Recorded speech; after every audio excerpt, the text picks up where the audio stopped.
በርካቶች ታላቅ ተጋድሎን አድርገው የክብር አክሊልን ተቀናይተዋል። ጻድቅ ማለት እውነተኛ ነው። ሰማዕት ማለት ደግሞ ምስክርነት ነው። ካረፈ ሰማዕትነትን ከተቀበለ በኋላ የሰራውስ ተአምራቶች ምን ይመስላሉ? የስሙ ትርጓሜ ብሩክ፣ የታመነ ሚናስ ይላል አንደበቴ። ደስ ብሏትም ወደ ቤቷ ሄደች። እግዚአብሔር ፈቅዶና ወዶ ቅዱስ ሚናስ መብርሃን ሆይ ፍሬን እፈልጋለሁ ለልጅሽ ለኢየሱስ ክርስቶስ አሳስቢልኝ ብላ ጸሎቷን ከልቧ አቀረበች። ከስዕሉ ላይ አሜን የሚል ስም ወጣ።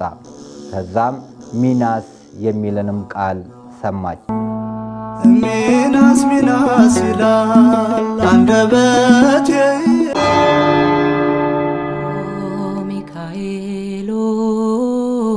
ሚካኤሎ መተንበል የበረከት ጥሪ ከተአምረኛው ገዳም ሙት ከተነሳበት፣ ድውያን ከተፈወሱበት፣ ሽባ ከተተረተረበት ታላቁ ገዳም ሙታንሳ ማር ቅዱስ ሚካኤል ጥሪ ቀርቦልናል። ምስራቅ ጎንደር በለሳ ወረዳ ላይ ያለው ሙታንሳው ማር ቅዱስ ሚካኤል ገዳም። በዚህ ገዳም አባቶቻችን ዋጋ ከፍለው ጤዛ ልሰው ድንጋይ ተንተርሰው ግርማ ሌሊቱን ጸባጋንንቱን ታግሰው እየተጋደሉ ይገኛሉ።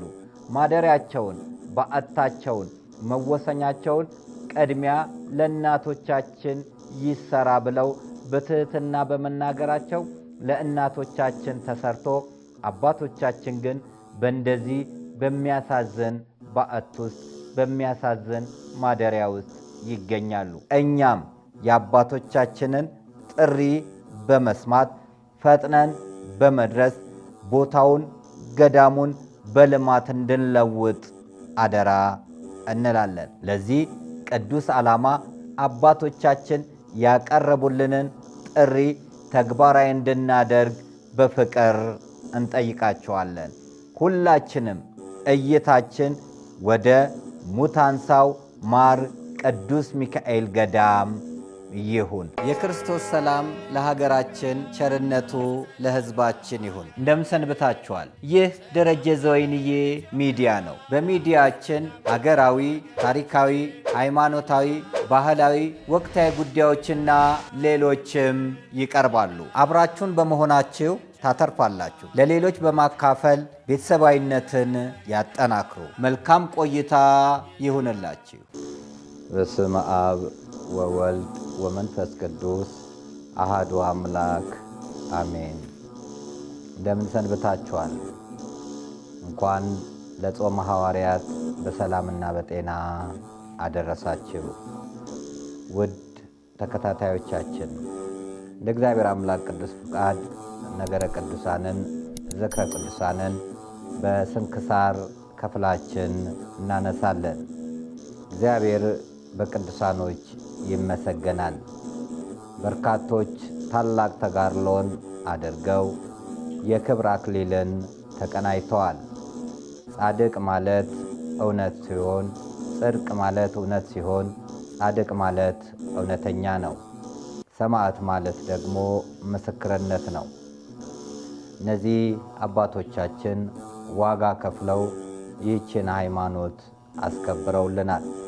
ከነዚህም ውስጥ በዛሬው ዕለት የምናነሳው ታላቁን ሰማዕት ግብፃዊው ማር ሚናስን ነው። ማር ሚናስ ማን ነው? ምንድነው ያደረገው? ካረፈ ሰማዕትነትን ከተቀበለ በኋላ የሰራውስ ተአምራቶች ምን ይመስላሉ የሚለውን እንመለከታለን። ስለ ቅዱስ ሚናስ ሰማዕትነት የህዳር 15 ስንክሳሩ እንዲያነሰዋል።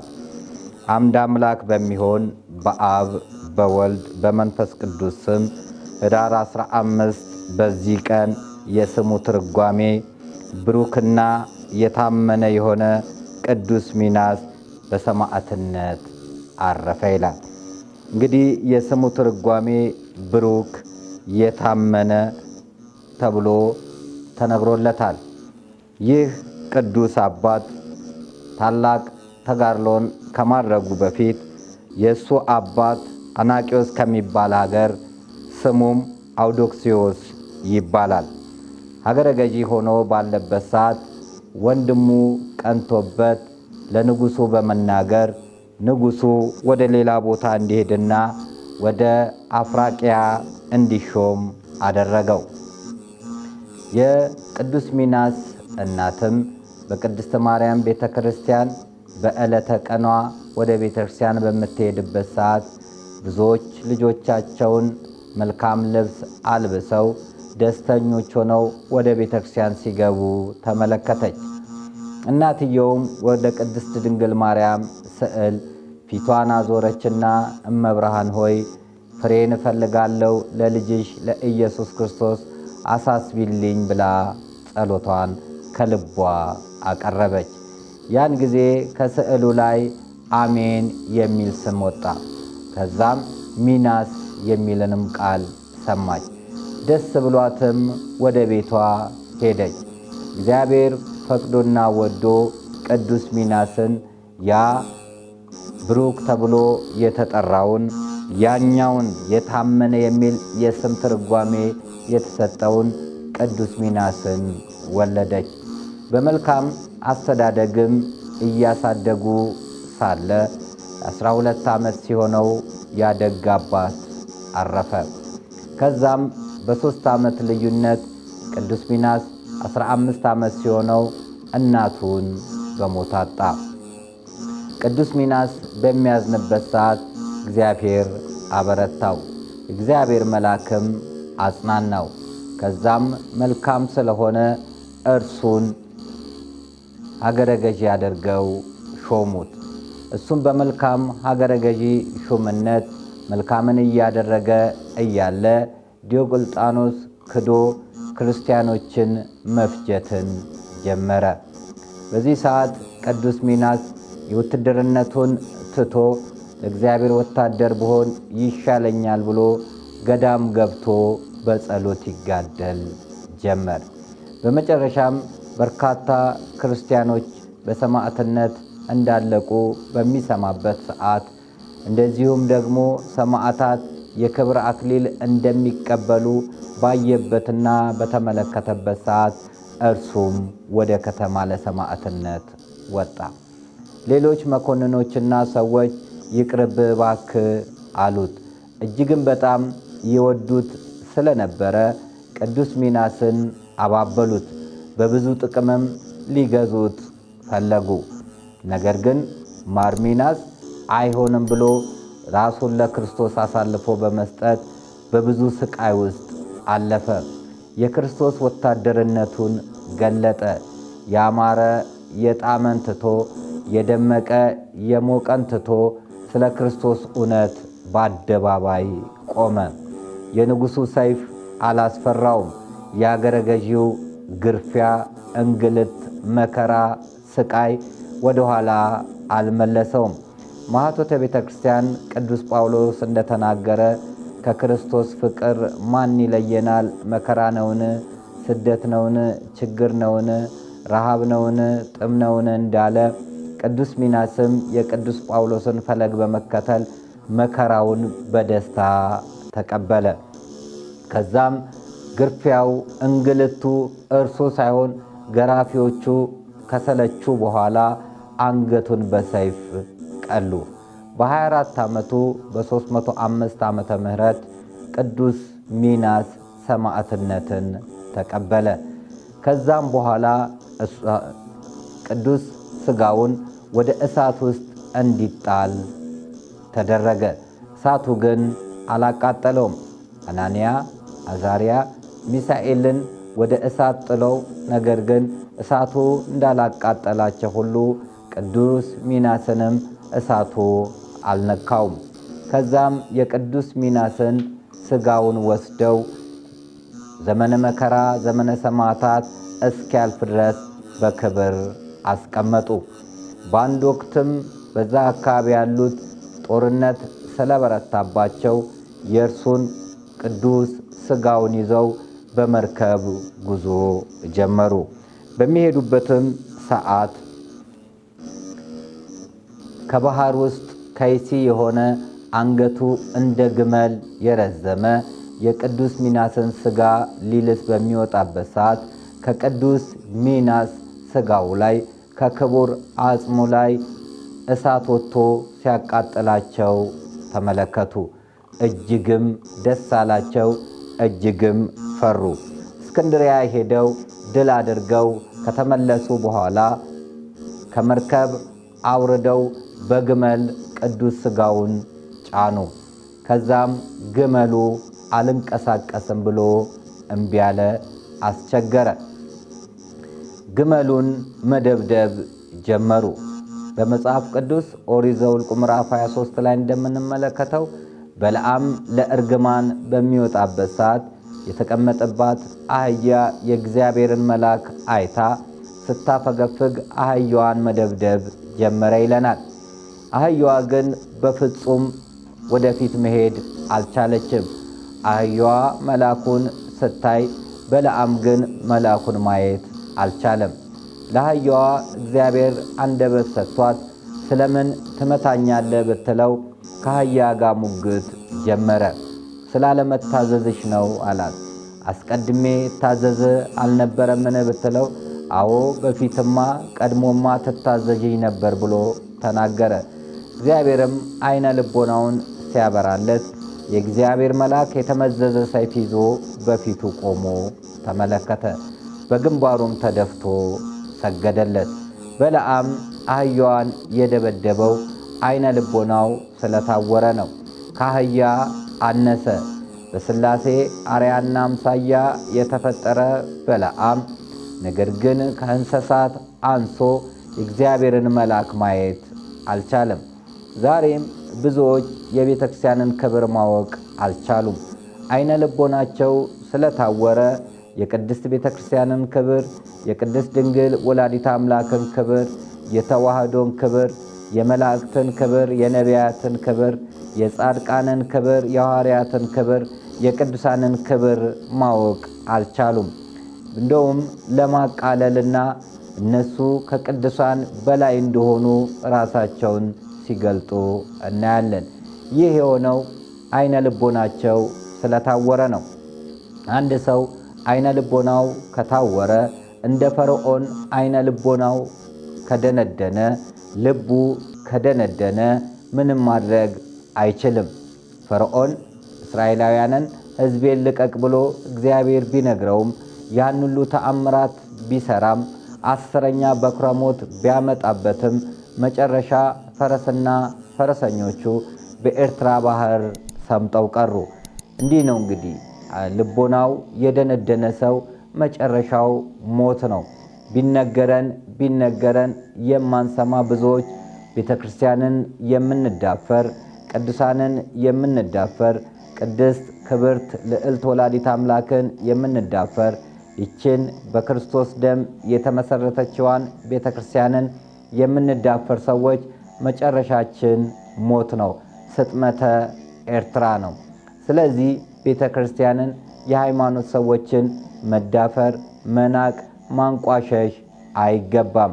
በአንድ ወቅት ሳኦል ሐዋርያትን በሚያሳድድበት ሰዓት በደማስቆ በመብረቅ ጥሪ ተጠራ። ሳውል ሳውል ስለምን ታሳድደኛለህ አለው።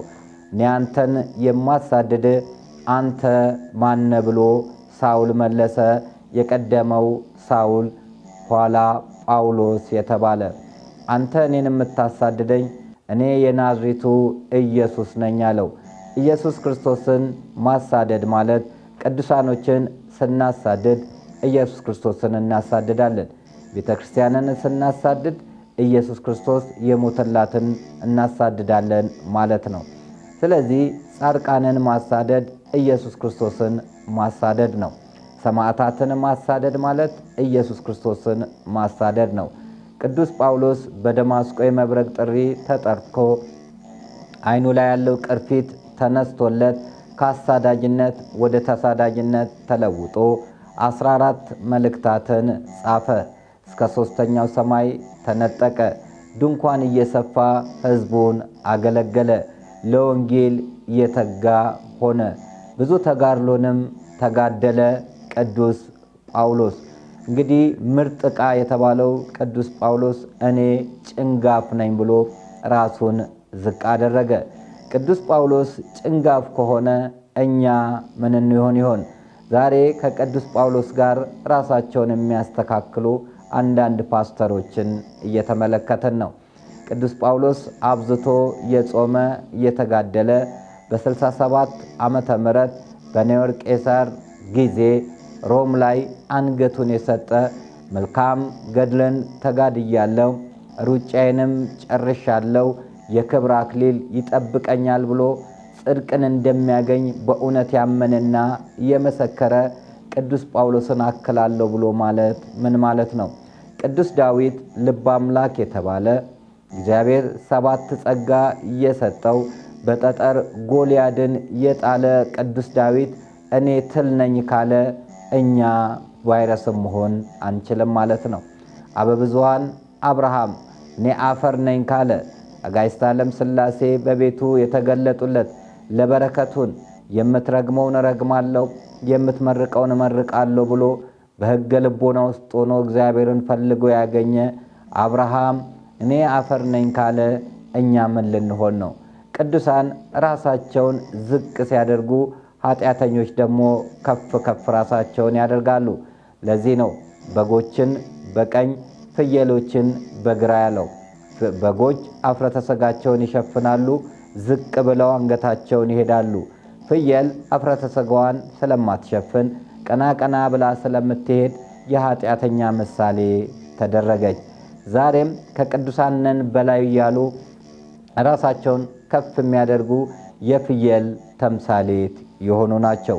ንግባ ሐኪያ በጥንተ ነገር እንዲል መጽሐፍ ወደ ቀደመው ነገራችን እንመለስና ቅዱስ ሚናስ ታላላቅ ተጋድሎን አደረገ። እነዛም ሰዎች ግመሎቹን ይቀጠቅጡ ይደበድቡ ጀመር። ከዛም ግመሉ መሄድ አልቻለም። እንደገና ከአንዱ ግመል ወደ ሌላኛው ግመልም አሸጋገሩ። ያም ግመል መሄድ አልቻለም። ከዛ በኋላ ቦታው ያ መሆኑ ታውቆ ክቡር አጽሙን በዛው አሳረፉ። ከብዙ ጊዜ በኋላ በዛ ቦታ ላይ ውሃ ፈልቆ እንስሳት ከዛ ውሃ ይጠጡ ነበር። በአንድ ወቅት አንድ በጎች የሚጠብቅ ሰው በጉ ታመበት ወደዛ ወሰደውና ጸበሉን አጠጥቶት በጉ ተፈወሰ። ጸበል መሆኑን አላወቁም ነበረ። በርካቶችም ከዛ ውሃ ይፈወሱ ነበር። በርካታ እንስሳት መዳናቸውን አፈሩንና ውሃውን እየቀላቀሉ እየቀቧቸው ሲፈወሱ ንጉሡ ይህን ሰማ።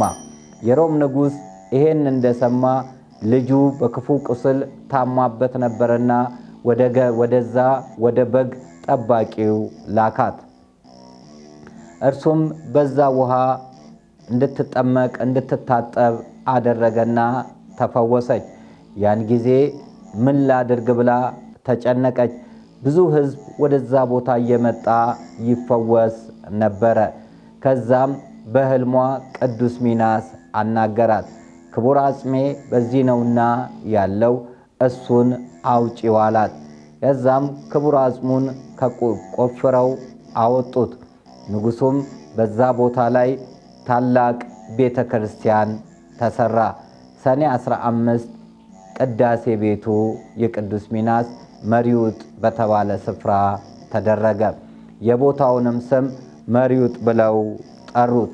እንግዲህ ያንን ታላቅ ስፍራ ቅዳሴ ቤቱ እየተከበረ ከዛን ጊዜ ጀምሮ በጸበሉና በእምነቱ እየተፈወሱ ይገኛሉ። ታላቁ ሰማዕት ቅዱስ ሚናስ እኛም ሀገር ላይ ብዙ ድንቅ ተአምራትን አድርጓል። ወደኛ ሀገር ከመምጣታችን በፊት ወደ ፖርትሳይድ ስትሄዱ የቅዱስ ሚናስን ግብፅ ላይ ትልቁን ገዳም ታገኛላችሁ። ውበቱ እጹብ ድንቅ የሚያሰኝ ነው። በዚህ በቅዱስ ሚናስ ማር ሚናስ ገዳም ከ6 እና ከ7 በላይ ፋብሪካዎች አሉ። በአንድ ፋብሪካ እስከ 6000 ሰዎች ይሰራሉ። ግብፃውያን መነኮሳቱ የተማሩ ናቸው። ዲያቆናት ኢንጂነር ይሆናሉ፣ መነኮሳቱ ዶክተር ይሆናሉ። ስለዚህ በመንፈሳዊም በስጋዊም የተማሩ ናቸው። ቅዱስ ሚናስ ተአምረኛው ቅዱስ ሚናስ ግብፅ ላይ ብቻ ሳይሆን እኛም ሀገር በርካታ ስራን ሰርቷል። ከዚህ በፊት ማህበራችን ባደረገውም ጉዞ ከአዲስ አበባ ባህር ዳር፣ ከባህር ዳር ዘንዘልማ ጋር ሲደርሱ 7 ኪሎ ሜትር ርቀት ላይ ወደ ቀኝ ሲታጠፉ 9 ኪሎ ሜትር ፒስታውን እንደሄዱ አቡነ ሐራ ድንግል ገዳም መግቢያው ጋር ሲደርሱ በግራ በኩል 2 ኪሎ ሜትር እንደሄዱ የሰማዕቱ የቅዱስ ሚናስ የ15ኛው መቶ ክፍለ ዘመን ገዳምን ያገኛሉ። ተዘግቶ የነበረውን ገዳም ጻድቁ አባታችን አቡነ ሐራ ድንግል አጼ ሱስንዮስ ካቶሊክን ባወጁበት ሰዓት ተቃውሞ ሲመለሱ በስመ አብ ወወልድ ወመንፈስ ቅዱስ ብለው ሲያማትቡ ያ ቦታ ተከፈተ። ቦታው ፈርሶ ጠፎኖ እጅግ በሚያሳዝን ሁኔታ በነበረበት ሰዓት ማኅበረ ወይንዬ አቡነ ተክለ ሃይማኖት ደርሶ ለሕዝብ በማስተዋወቁ ባህር ዳር ላይ ጠንካራ ልጆች እነ ታሜ እነ መሲ ባደረጉት እንቅስቃሴ ማኅበረ ቅዱስ ሚናስ ተቋቁሞ የጋራ ኅብረት በዓለም ላይ ሁሉም ሕዝብ ተረባርቦ አብያተ ክርስቲያናት ተሰርቷል። እዛም ጋር የሚታየው ተአምር አንድ አይነት ነው። ቦታው ላይ ውሃ አለና እንስሳቱ ያን ውሃ እየጠጡ ሲፈወሱ በማየት ሕዝቡ ያን ውሃ ጸበል መሆኑን ተረድቶ ዛሬ እየተፈወሰ ይገኛል። እንግዲህ ያንን ቅዱስ ሚናስ ቤተክርስቲያንን ለማሰራት ባህር ዳር ላይ ተደጋጋሚ ጉባኤቶች አርቲስቶችን ይዘን እንሄድ ነበረ። በርካታ ዋጋ ከፍለዋል። እነ አርቲስት መሰረት መብራቴ፣ እነ አርቲስት ደረጀ ደመቀ፣ እነ አርቲስት ይገረም ደጀኔ፣ የዛሬን አያደርገውና አርቲስት ሸዋፈራው ደሳለኝም በቦታው ላይ ዝማሬ ሰጥቶ ለቤተ ክርስቲያን መሰራት አስተዋጽኦ ሲያደርግ ቆይቶ ነበረ። ሳልቃ ያምር እንዲሉ አበው፣ መጨረሻው ግን ይሄ በመሆኑ እጅግ በጣም ያሳዝናል። እግዚአብሔር አምላካችን የጠፋውን ወንድማችንን ወደ ቀደመ በረቱ እንዲመልስልን የእርሱ ቅዱስ ፈቃዱ ይሁንልን። ቅዱስ ሚናስ በተራዳይነቱ ይመልስልን ብለን እንጸልያለን።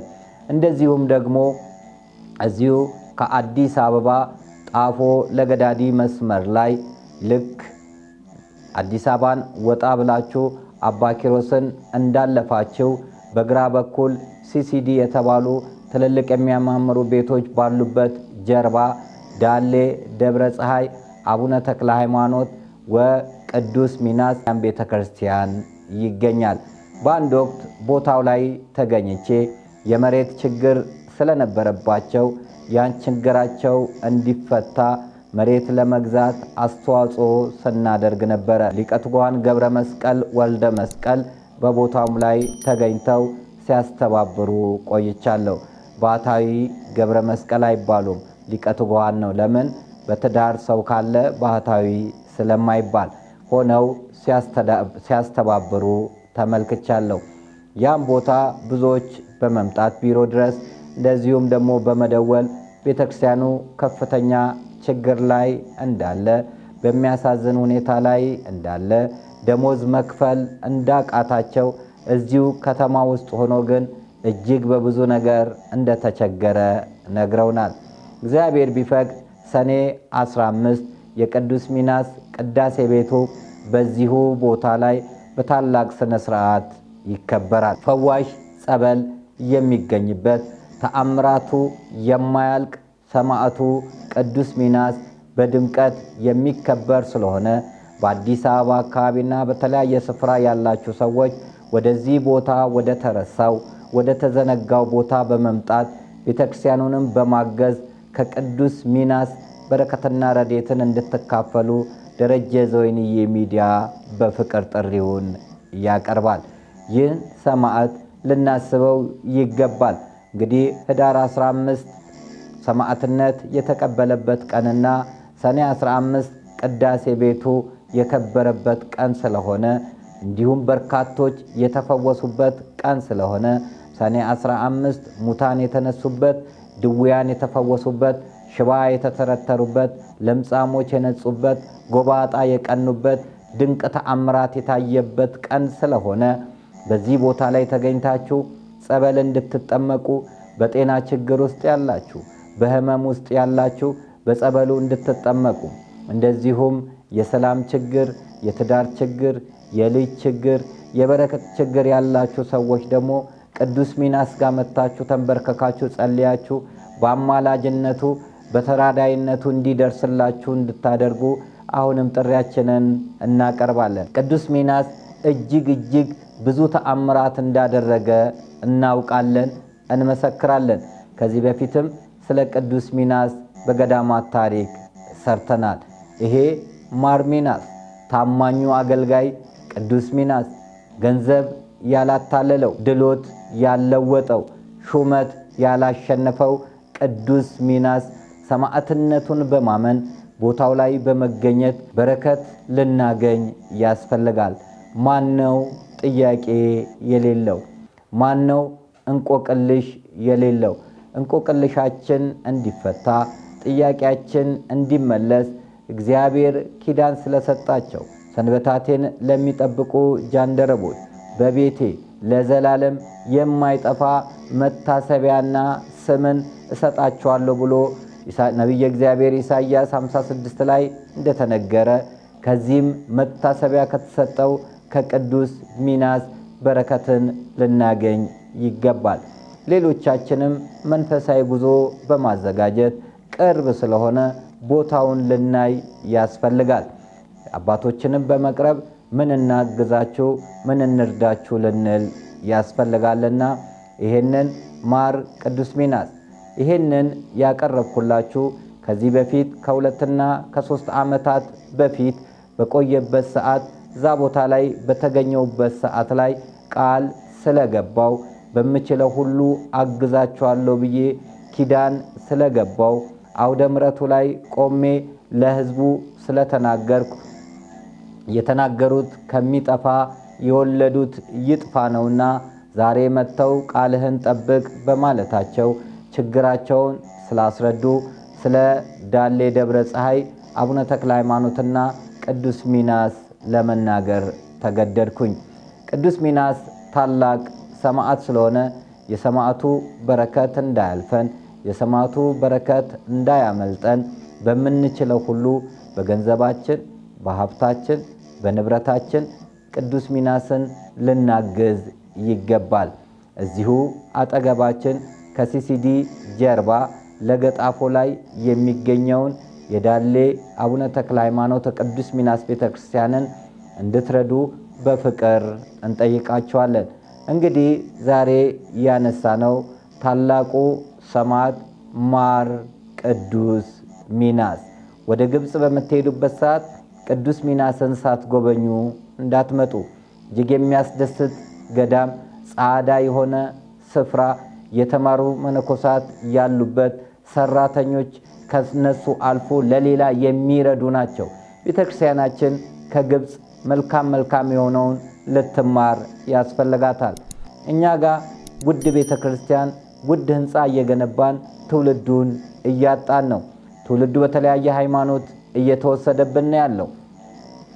ለኛ የሚያስፈልገን መጠነኛ ቤተክርስቲያን፣ ሰፊ ይዞታ፣ ልማትና የተማረ የሰው ኃይል ነው። ካህናቶቻችን፣ ዲያቆናቶቻችን ዶክተር፣ ኢንጂነር ሆነው እንዲያገለግሉ በእውቀታቸው ሰርተው ይበላሉ፣ በጸጋቸው ደግሞ ያገለግላሉ። ስለዚህ 10% የማይሆኑት ግብፃውያን ያለውን ኢኮኖሚ ተቆጣጥረው ይሰራሉ። እኛ ግን አንድ ገቢ ምንጭ የሆነ ነገር የለንም። ሁልጊዜ የሰው እጅ እየተጠበቀ ሙዳይ ምጽዋት ይቆጠራል። ለዚህ ነው በዓመት 2 ጊዜ ሲኖዶስ ስብሰባ ሲደረግ የሂሳብ ሪፖርት እንጂ የነፍስ ሪፖርት ሲቀርብ የማናየው።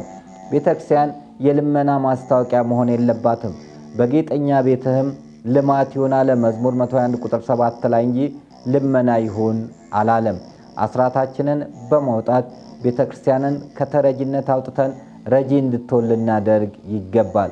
ገዳማውያንም የተማሩ እንዲሆኑ፣ ሰራተኛ እንዲሆኑ፣ በእደ ጥበብ በእርሻው ንም በማንባት የተለያዩ ነገሮችን የሚሰሩ ገዳማውያንን ማፍራት መቻል አለብን። ያ ካልሆነ ግን ሁልጊዜ ለገዳማት ልመና፣ ለአብያተ ክርስቲያናት ልመና፣ ለካህናት ልመና፣ ለመነኮሳት ልመና መሆን የለባትም። ቤተ ክርስቲያን የጸጋ ግምጃ ቤት፣ ስንዱ እመቤት፣ እንከን የለሽ መሰረቷም ጉልላቷም ኢየሱስ ክርስቶስ የሆነላት ነው።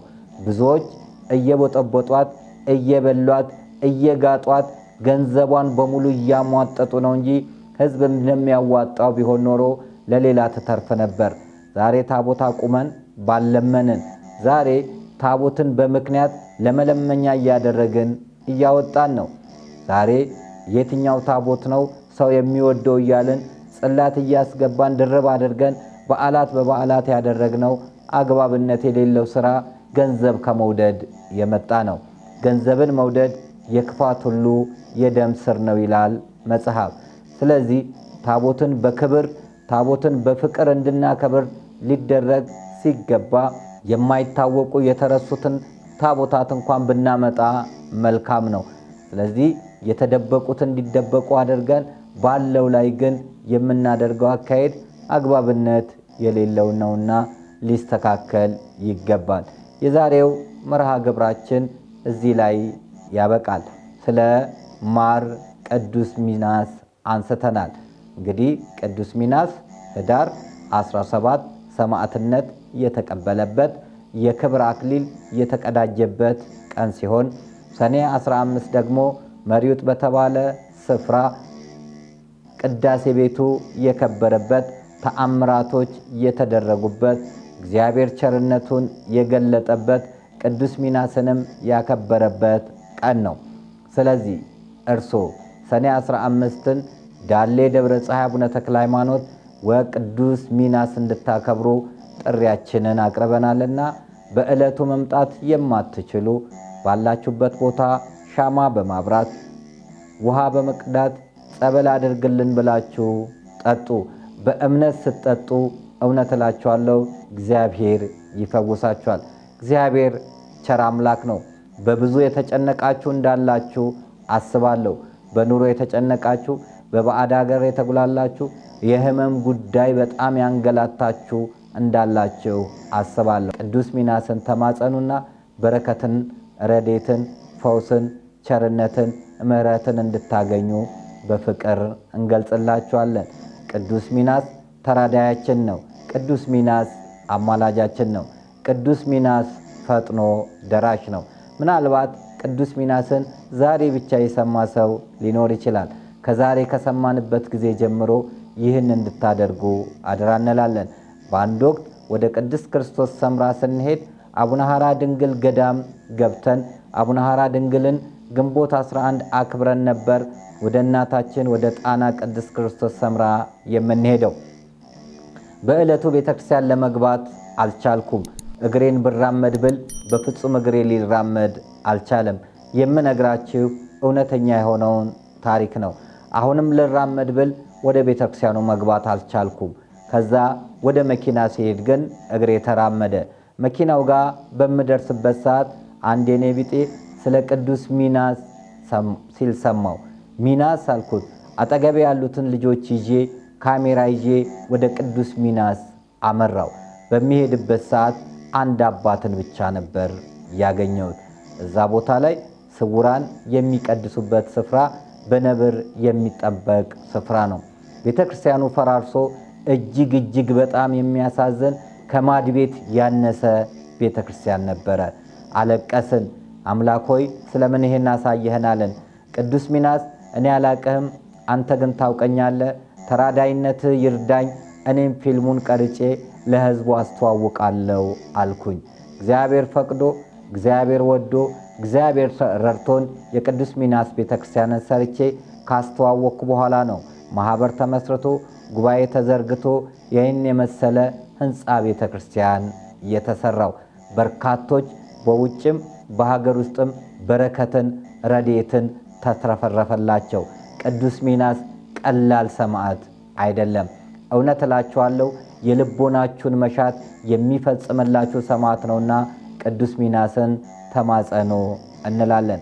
እግዚአብሔር ቢፈቅድና ቢረዳን በሚቀጥለው ደግሞ ሌላ ቅዱስ ይዘን እንቀርባለን። እስከዛው ስትሄዱ የጎደለው ሞልቶ የጠፋው ተገኝቶ ይጠብቃችሁ። የእግዚአብሔር ቸርነት፣ የእናታችን የእመቤታችን የቅድስት ድንግል ማርያም አማላጅነት፣ የአባቴ የአቡነ ሲኖዳ ተራዳይነት፣ የሰማዕቱ የቅዱስ ሚናስ አማላጅነት አይለየን። ሰላም ለኢትዮጵያ ይሁን። አሜን።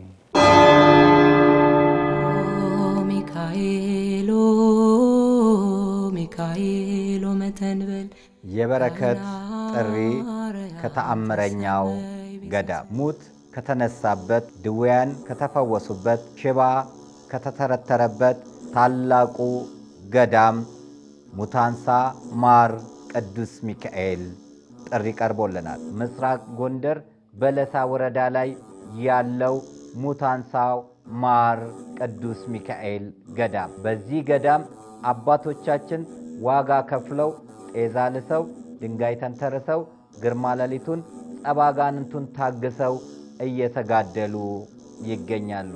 ማደሪያቸውን፣ በዓታቸውን፣ መወሰኛቸውን ቅድሚያ ለእናቶቻችን ይሰራ ብለው በትህትና በመናገራቸው ለእናቶቻችን ተሰርቶ አባቶቻችን ግን በእንደዚህ በሚያሳዝን በዓት ውስጥ በሚያሳዝን ማደሪያ ውስጥ ይገኛሉ። እኛም የአባቶቻችንን ጥሪ በመስማት ፈጥነን በመድረስ ቦታውን ገዳሙን በልማት እንድንለውጥ አደራ እንላለን። ለዚህ ቅዱስ ዓላማ አባቶቻችን ያቀረቡልንን ጥሪ ተግባራዊ እንድናደርግ በፍቅር እንጠይቃቸዋለን።